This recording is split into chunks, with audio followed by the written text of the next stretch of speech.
Inilah ilmu-ilmu arsitek yang ternyata nggak saya kuasai dong, saya bukan arsitek mas. Tapi saya nggak pernah tertarik dengan Bali gitu loh. Oh ya?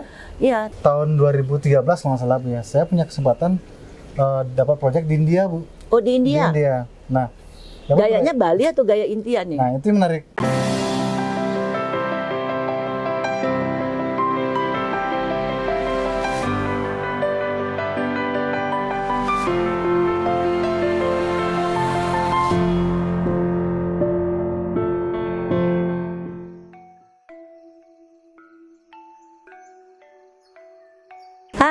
Assalamualaikum warahmatullahi wabarakatuh. Sekarang saya ingin berkonten dengan seseorang yang selalu setia mengikuti semua aktivitas kesibukan saya di Bali, yaitu Mas Jungyat. Mas Jungyat, apa kabar? Baik Bu, ini apa kabar Bu? Sehat? Sehat, selalu sehat Bu. Alhamdulillah. Ini cuacanya di Bali tumben cerah ya? Sejuk Bu. Sejuk ya, alhamdulillah. Ubud memang sejuk banget. Nggak terlalu panas, nggak hujan juga. Tapi kemarin beberapa hari yang lalu saya sempat juga kena hujan yang deras banget. Oh iya Bu ya. Jadi sekarang tuh nggak tahu ya situasi kondisi cuaca kita tuh kalau lagi panas banget. Kalau lagi dingin hujan-hujan Deras gitu banget. udah. Tapi apapun keadaannya kita harus tetap menerima. Ya, betul. Terutama di masa pandemi ini saya mendengar berbagai warga cukup juga merespons ya untuk mereka juga mau ikut di vaksinasi. Ya. Ini juga merasa kita tuh dari Jakarta juga ikut merasa secure, aman ya. Kalau warga di Bali juga, Ubud di sekitarnya mau ikut divaksin. Dan ternyata memang vaksin itu juga paling tidak dia tidak menjamin, tapi membuat kita rasa lebih aman lah. Ya. Kayak kemarin kita sebelum dari Denpasar menuju sini, itu beberapa tempat sudah ramai. Divaksin ya. Sudah ada vaksin massal juga. Iya, dia meskipun tidak menjamin, tapi paling tidak ini salah satu upaya pemerintah untuk warga semua sehat, mengantisipasi, bukan berarti tidak akan kena COVID ya, mudah-mudahan kita juga semuanya tidak kena COVID. Tapi paling nggak daya tubuh, daya body kita itu kan masih bisa terjaga lah ya kalau kita sudah divaksin gitu kan. Supaya aman beraktivitas. Aman, dan mudah-mudahan Bali ini bisa segera new normal nih ya. Betul. Iya. Lagi kayak kita kan proyek terus. Waduh, sibukannya ampun. Saya kan temenin Ibu nih proyek di Bali terus. Iya nih, ini nih orang yang di belakang dari semua kesibukan saya ini adalah Mas Jungyat. Ya. Siapa Mas Jungyat itu? Mas Jungyat ini seorang arsitek. Arsitek di company apa namanya Mas? Saya SHL Asia. SHL Asia. Jelasin dong SHL Asia itu apa sih?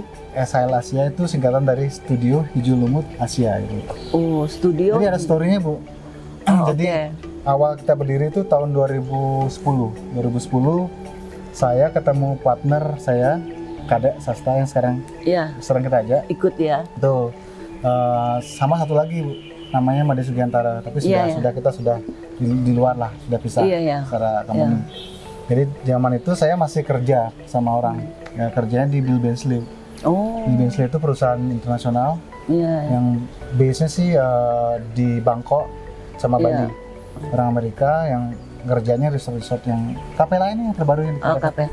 Jadi Mas Jungyat ini seorang arsitek lahir di Bali. Di Bali. Biasanya ada juga keprofesian itu kan lahirnya di mana, berkembang karirnya dipindah daerah lain. Ada satu contoh juga misalnya saya kenal seorang pelukis terkenal. Dia aslinya dari Jogja, tapi dia hijrah ke Bandung. Itu almarhum Jehan. Dari aslinya Jogja, tapi dia banyak juga pelukis-pelukis lain tuh. Akhirnya dia berkembang karirnya itu di Bandung. Ke Bandung gitu ya. Di Bandung. Nah, kan nggak menutup kemungkinan seorang arsitek Bali juga terus akhirnya hijrah ke Jakarta gitu loh. Jakarta tuh lahannya masih luas loh. Pernah Bu? Oh pernah. Jadi tapi nggak sampai kerja. Jadi waktu zaman kuliah, saya kan kuliah di Jogja Bu malah. Oh malah kuliah di Jogja. Saya kuliah di Jogja, kuliah arsitektur. Kemudian tapi memang di situ saya menemukan suatu ambience yang berbeda dari Bali kan. Jadi saya di Bali memang nggak pengen kuliah di Bali, cuman pengen gimana caranya biar nggak tinggal di Bali supaya lebih mandiri maksudnya. Betul. Dan dapat experience pengalaman. Jadi saya pilih di Jogja. Terus ngambil sekolah arsiteknya? Arsitektur ya. Di mana? Atmajaya. Oh di Atmajaya. Atmajaya. Kemudian saya dapat kesempatan itu ikut semacam kayak kompetisi desain gitu. Iya. Dan kita gunain satu software lah kita ngomong ininya. Itu si distributor ya ini ya. Itu ngeliat kita gitu loh. Terus dibilang nanti kalau lulus ikut saya ya katanya. Gimana di Jakarta? Wah Jakarta nih, deg-degan juga kan? Kota metropolitan. Udah kita bayangannya wah keren. Ya udah saya ke situ ngeliat nih ke kantornya gitu. Masih belum lulus Bu. Jadi kita ambil libur ke situ. Wah saya lihat kok gini ya Jakarta. Ini pertama kali ke Jakarta Bu. Iya jadi wah kayaknya nggak cocok deh. Nggak cocok. Saking padat gitu loh. Balik lagi ke Bali. Lanjut masih kuliah. Oh masih kuliah. Kuliah terus ya karena kita dari Bali kan di Bali juga banyak juga ya konsultan-konsultan yang bagus ya. Dari lokal sampai bule banyak sekali. Nah kebetulan waktu itu ada nih arsitek Bali nih yang top nih. Popo Danes kan sempat Popo Danes. Ya. Mas Junyat sempat ikut ke Popo? Ya Pak Popo ngasih seminar di kampus saya. Ngasih seminar terus saya nekat aja. Pak Popo saya dari Bali gitu. Pengen kerja lah di situ. Ya udah habis kuliah ke situ deh. Jadi di SHL itu sendiri udah berapa tahun Mas? 10 tahun jalan ke 11. Udah pasti banyak bangunan-bangunan yang digarap sama Mas Tungkara ya. Secara arsitektur termasuk juga landscape ya kalau nggak salah ya. Memang dua aspek itu nggak bisa dipisahkan. Nggak bisa Bu. Jadi itu satu kesatuan. Jadi satu kesatuan ya. Ya inilah saya juga nggak tahu. Saya dulu suka ikut mendampingi suami saya bekerja di Bali misalnya, nemenin suami ada tugas di Bali saya ikut. Tapi saya nggak pernah tertarik dengan Bali gitu loh. Iya, tapi begitu saya menginjakkan kaki saya di tanah Ubud, terus saya jatuh cinta. Beda banget. Jadi memang ternyata Ubud itu artinya katanya obat. Terus energinya juga memang berbeda banget. Saya merasakan ada satu energi yang positif, nyaman. Juga memang banyak pohon besar-besar gitu ya. Alamnya masih terjaga ya. Alhamdulillah memang saya suka banget Ubud. Akhirnya saya jatuh cinta untuk belajar membuat salah satu hospitality di sini. Gitu. Itu saya mau tanya Bu, apa sih yang membuat Bu Yeni ini merasa confident sekali? Itu saya penasaran sebenarnya. Jadi apalagi zaman sekarang nih Bu ya. Jadi awalnya tuh saya memang ada satu lahan tanah di Ubud Mas, ya kan. Yang tapi mana Bu yang yang kita garap Jevoloka, tapi itu di seberangnya itu agak tebing-tebing gitu loh. Nah, tapi begitu kita beli, ini buat apa ya, naiknya aja udah susah, apalagi udah masalah di lutut-lutut kita gitu kan. Terus ada orang bule beli, suka malah lokasi itu. Beli dalam waktu nggak sampai 4 bulan, 6 bulan lah ya. Tanah saya dibeli sama bule. Saya udah untung. Akhirnya udah untung berarti kan saya hilang lahan saya di Ubud ya. Cari lagi, dapat lagi lahan yang itu Jevoloka yang sekarang kita coba olah ya, kita mau bangun di situ. Beli sedikit dan alhamdulillah itu hak milik. Memang proyek Jevoloka yang dibantu sama Mas Junyat ini, itu kan tahapannya memang lagi masa pandemi ini kita coba undur ya. Meskipun masih ada beberapa bangunan tetap jalan, tapi kita undur dulu. Nah, karena itu Jevoloka menurut saya agak besar, kalaupun kita undur nggak terlalu bermasalah karena itu bukan tanah sewa. Tapi saya udah kepengen cepat-cepat punya nih. Yang VJ lah Bu. Akhirnya VJ lari, tanahnya sewa. Jadi sewa. Nah di VJ itu cara kerja saya konsepnya tidak seperti Jevoloka Mas. Saya gubrak-gabruk, gue maunya modelnya gini. Ntar kadang-kadang tanya Mas Junyat, telepon Mas Junyat. Jadi at least Mas Junyat pokoknya di belakang saya nih dengan semua aktivitas hospitality saya. Ya alhamdulillah sih, insya Allah mudah-mudahan pandemi lekas selesai, kita kembali ke new normal. Apalagi mudah-mudahan Ubud menjadi salah satu wisata yang jadi harapan kita semua. Setelah Lebaran mudah-mudahan bisa selesai gitu. Ya, Tungkara Bu. Orang Bali bilang khas Tungkara. Iya, amin gitu lah. Tapi tahu nggak Bu, di awal oke lah kalau di Jevoloka kan saya sempat kasih tahu Ibu, ini masih timnya solid Bu, lengkap. Jadi di sana kita lengkap, ada arsitek, landscape, lengkap dengan konsultan-konsultan, structure, QS, lighting, lighting ada komplit lah. Semua ya. Operator. Nah, terus tiba-tiba Ibu punya project nih, VJ nih. Nggak ada siapa-siapa. Arsiteknya satu, Bu Yeni sendiri. Arsiteknya saya sendiri kan. Ini bisa nggak? Ternyata ujung-ujung jadi Bu. Mas Junyat udah lihat kan? Saya kan impress lah. Oh gitu ya? gawat kok nih. jadi juga Gawat. gitu loh. Satu memang saya itu senang dengan bangunan. Terus yang kedua saya tuh orangnya nggak bisa diam.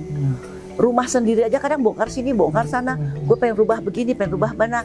Kalaupun kursi kadang-kadang geser sini, rubah lagi, ganti jok ini. Memang nggak bisa diam. Sekarang agak sedikit terlampiaskan obsesi saya kepengen punya hospitality yang gue puas, nggak terikat dengan siapa-siapa, nggak ada yang ngatur gue, ya kan. Gue bisa sesuka-suka gue. Gue bikin kamar mandinya kayak gini, nanti tanamannya kayak gini, yang private villanya kayak gini.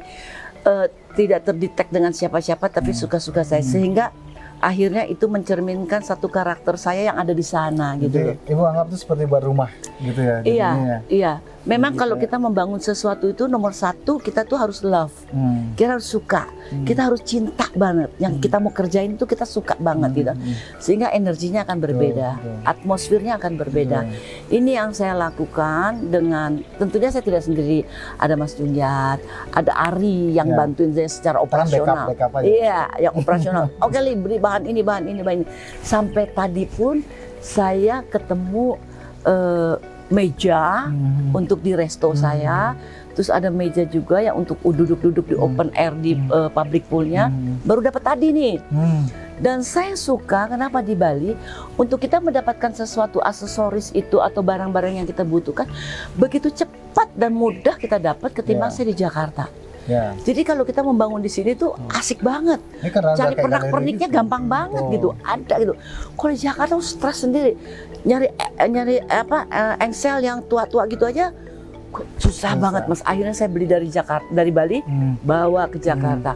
Pot-pot yang kayu-kayu yang akar-akar gitu, yang ada anting-anting gitu, saya malah dapat semua di sini gitu. Jadi sama sekarang saya juga ada implementasinya sedikit. Yang saya bawa dari Bali di resto rumah kita. Jadi dekornya juga saya mau tuh mereka sambil makan di situ merasakan satu suasana kayak di Bali gitu. Jadi nggak menutup kemungkinan juga Mas Junjat, kalaupun ada peluang ya kan, kita bisa bikin juga ini Bali style di Jakarta, Bali style ada di Australia misalnya. Karena kita rindu loh dengan suasana-suasana yang seperti ini. Sama seperti makanan, orang kembali lagi ke kuliner-kuliner yang tradisional. Makanya saya buka sate, rumah makan sate domba. Saya gitu. pengen banget. Oh, nyobain dong ke Jakarta. Belum sempet Bu. Ya, saya tunggu ya. Siap. Jadi memang saya bangga sekali kita itu Indonesia punya kekayaan alam yang seperti ini, ya kan? Punya hasil bumi yang juga luar biasa. Terus yang orang-orang kreatifnya juga Masya Allah bagus-bagus. Sayang ya kalau ini tidak dikelola dengan baik, tidak dikembangkan dengan baik. Apalagi kalau pemerintahnya harus support dong ya untuk pariwisata ya kan. Bagaimana bisa kembali membuka peluang untuk turis-turis datang ke Bali, terutama ke Ubud, nanti bisa nyobain properti hospitality saya gitu. Iya, kan sedih juga kalau kita nih nggak kembali new normal ya. Anehnya, pada saat saya merencanakan untuk membangun hospitality di Ubud, itu kan kita nggak pernah tahu mau ada pandemi. Yang nggak ada yang tahu. Nggak ada yang tahu, ya kan. Dan restoran-restoran yang berjalan aja akhirnya juga harus tutup. Hotel-hotel, resort juga harus tutup dulu gitu kan. Ya paling tidak kita mencari aman dulu lah ya. Semuanya pasti ada hikmahnya. Nah, untung yang saya bangun ini bertahap, bangunnya bertahap. Jadi tidak terlalu mengganggu dan tetap kita memakai protokol kesehatan. Yang kerja juga harus pakai masker, dijaga dan lain sebagainya gitu kan, sehingga nggak terlalu buru-buru kejar-kejaran gitu loh Mas Junjat. Kualitas harus tetap jaga. Tetap harus dijaga. Jadi ada pandemi ya lumayan lah. Toh dia belum operasional. Ya kasihan kan kalau hospitality sudah operate ya. Kemudian nah itu kan costnya udah jalan tinggi gitu loh.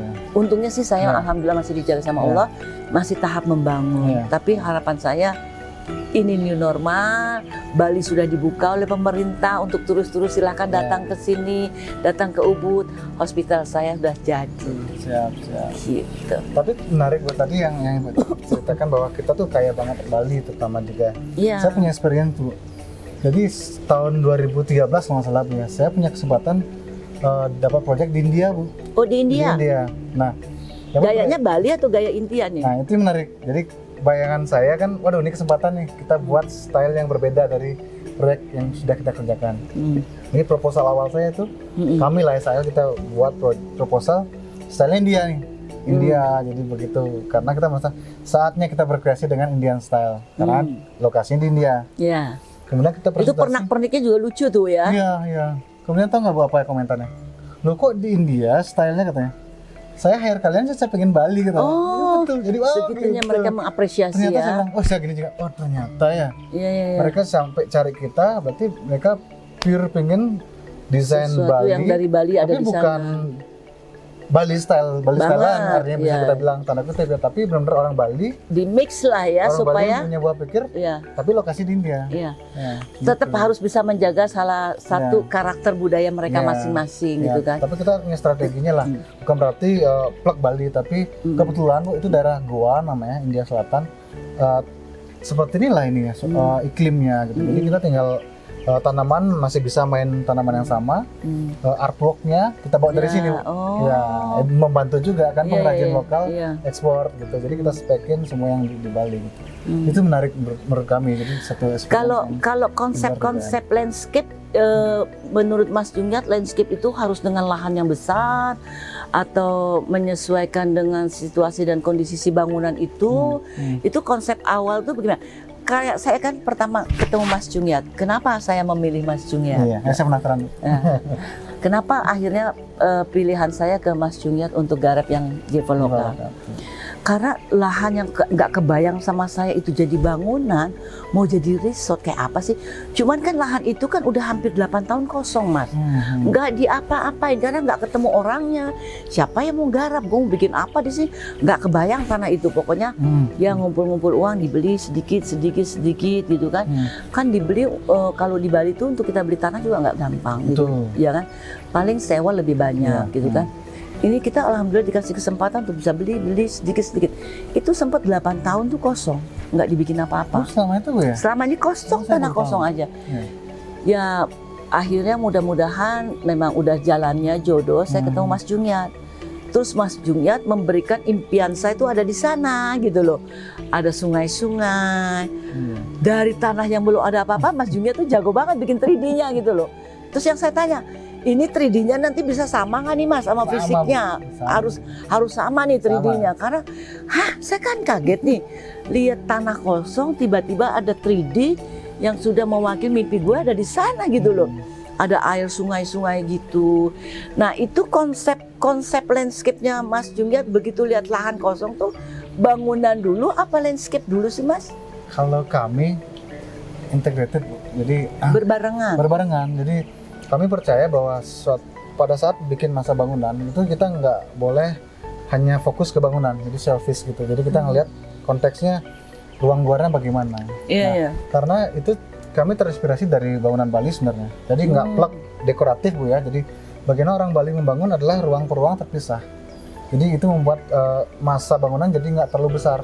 Jadi ada ruang perantara, itu adalah garden. Gitu. Nah, kalau kami punya salah satu filosofi, mungkin orang umum mengatakan inner beauty Bu ya.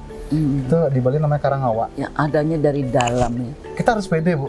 Seapapun kita pasti punya potensi yang sangat luar biasa ketika digali dengan maksimal, dengan cara cerdas. Nah, begitu pun dengan tanah ibu dengan size begitu, dengan permintaan dari operator segitu, kita harus bisa mengaturnya. Nanti berarti kita collab sama Mas Junggiat di lokasi langsung ya? Nanti kita lihat ya. Nanti kita lihat di lokasi langsung. Di YouTube kami ya, saya. Iya, itu di kontennya Mas Junggiat. Oke. Kembali lagi dengan aktivitas saya nih Mas ya. Kalau yang Puri Payogan memang udah digarap anak-anak udah lama. Cuma karena memang pandemi kita hold sedikit dulu supaya nggak terlalu juga ramai gitu ya kan. Dan memang kondisinya kan sekarang juga masih sepi ya kan. Tapi Mas Junggiat kan udah lihat ke lokasi saya yang VJ. Sudah Bu, sudah. Ya itu tanpa arsitek. Tapi ada advisor saya Mas Junggiat tanya ini. Jadi ada kejadian yang ukiran Bali saya sama yang di villa itu saya bingung. Kok ukiran saya begini kan ini kan bagusnya diekspos gitu ukiran itu ya. Ini sama Ari untuk menyesuaikan frame-nya yang dicoakin. Padahal frame itu dari batu. Kan sayang jadi nggak cantik. Nah, itu saya dapat ide dari Mas Jungyat. Akhirnya udah gini. Alhamdulillah udah selesai. Happy ya sama saya? Happy banget. Itu sama Ari nggak ketemu nih, gimana nih Ri? Tadinya saya mesti bongkar, mundurin lagi apa tembok, ternyata enggak. Cuma tinggal Nah inilah ilmu-ilmu arsitek yang ternyata nggak saya kuasai dong, saya bukan arsitek Mas. Tapi kan saya gue maunya begini, modelnya begini, nanti pintunya yang begini, dari sini, sudut ini gue mau kasih tanaman ini, cuman bisanya gitu doang. Tapi keren loh Bu. Masa sih? Keren Bu. Hah, dari sisi mananya nih? Kadang-kadang kan taste itu kan ada, saya ngeliat banget ya, jadi ya taste-nya ada. Jadi ketika kita ngeliat dari posisi tanaman dan lain-lain itu kerasa seperti terdesain itu kan, apalagi konsepnya kan natural, jadi memang harus komposisinya seperti itu. Iya. Dan saya kagetnya lagi villanya itu Bu. Jadi ketika kemarin kita ke situ kan, lihat dari kamar, kemudian ngeliat view yang di antara villa, ada puranya kelihatan. Ada pura, jadi pura itu bisa jadi view tersendiri. Betul. Ternyata Ibu mikirkan, sadar atau nggak sadar, berarti Ibu membuat itu sebagai semacam foreground untuk background yang sangat luar biasa itu pura gitu. Iya. Dan memang saya bersyukur banget dapat tanah di situ, yang kebetulan dapat purinya tuh cantik banget gitu kan. Puranya tuh bagus banget. Akhirnya saya buat public pool, view-nya juga ke pura, kayak gitu-gitu kan. Kebayang nanti kalau saya bikin acara party atau gathering, tari-tariannya juga sesuai gitu dengan suasana di dekat situ. Ya memang kalau mau buat properti di Bali, hospitality ininya khususnya, ketika kita kedepankan culture Bu ya, itu sangat luar biasa. Jadi itu yang orang-orang luar cari kan sebenarnya itu. Jadi bukan modernisme yang super modern, box itu enggak. Ya kembali lagi memang kita tuh harus menghargai budaya-budaya dari berbagai daerah, ya kan? Karena kita di buminya di Bali, ya saya harus mengapresiasi budaya sini, dan kebetulan saya suka dengan culture Bali gitu kan. Ya segala sesuatu mungkin ada tradisi-tradisi upacara untuk kebaikan kita semua, kenapa enggak? Yang Ibu lakukan gitu kan? Yang saya lakukan gitu kan. Terus anehnya juga tanaman-tanaman begitu subur Mas. Sedikit aja saya potes-potes itu kok jadi gitu loh. Ini tanaman-tanaman ini saya beli kecil-kecil, tahu-tahu udah jadi besar kayak gitu. Jadi memang energinya si ubud ini. Tapi memang ubud begitu. Bagus ya, bagus banget. Jadi memang tetaplah kalau kita dimanapun kita duduk, dimanapun kita berdiri, ya sebaiknya memang kita menghargai culture yang ada gitu kan. Enggak, keuntungan lain lagi membangun di ubud. Ya. Jadi ketika kita bikin landscape, itu kan ada bagiannya ada softscape, itu tanaman, ada hardscape ya. Nah hardscape itu kadang-kadang ketika kita bikin dalam suatu properti, kan kita dalam hospitality ada budget ya. Jadi ada budget, jadi kita bisa akalin itu. Artinya bagian-bagian tertentu struktural begitu. Ya udah batu pondasi itu kita biarin Bu. Dengan waktu itu kan jadi lumut, jadi bagus. Jadi bagus. Kalau tempat lain kalau Mas Jungyat lihat ke VJ Sayak masuk ke villa, itu kayak jadi udah lama kan? Iya. Karena dinding-dindingnya udah berlumut gitu kan? Itu keuntungan di ubud. Iya, saya suka banget. Dan kemarin saya kontrol juga yang untuk penempatan storage saya, untuk penempatan linen-linen segala macam. Wah, saya bilang nggak bisa begini. Satu, storage kita itu harus bersih, ada sirkulasi udara yang baik, ada exhaust juga untuk menjaga. Karena itu kan spray putih-putih. Jadi saya bilang sama Ari nggak cukup begini, bongkar. Jadi tadi pagi kasih instruksi, bongkar, bikin jendela terbuka. Kalau udah mau close kita bisa tutup, sehingga ada sirkulasi udara. Karena di belakang itu kan kebun, jurang gitu. Kan sayang kalau ditutup tembok. Padahal itu cahaya yang bisa masuk untuk membantu storage kita. Jadi ini hari udah dibongkar Mas. Sama kemarin gimana Bu? Yang kemarin saya datang, saya bongkar-bongkar sedikit, nggak apa-apa Bu ya? Ya, ini kemarin Bapak itu. Ya, yang itu kalau nggak salah besok pagi mau dibongkar. Kan sayang ada view-nya yang ke bukit yang ada pohon-pohon gitu. Terus kita kasih dinding ketutup kan sayang. Ya inilah gunanya ada Mas Jungyat ikut terlibat di dalam aktivitas saya di sini. Saya membackup banget. Terima kasih loh Mas Jungyat. Nanti kita sama-sama ke Jeveloka. Kalau ke VJ udah kan ya kemarin ya. Oke. Baik, terima kasih sahabat Yeni Rahman.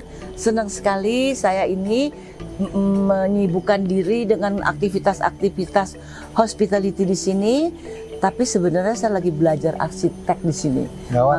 Makanya ada pengawal saya ini Mas Jungyat.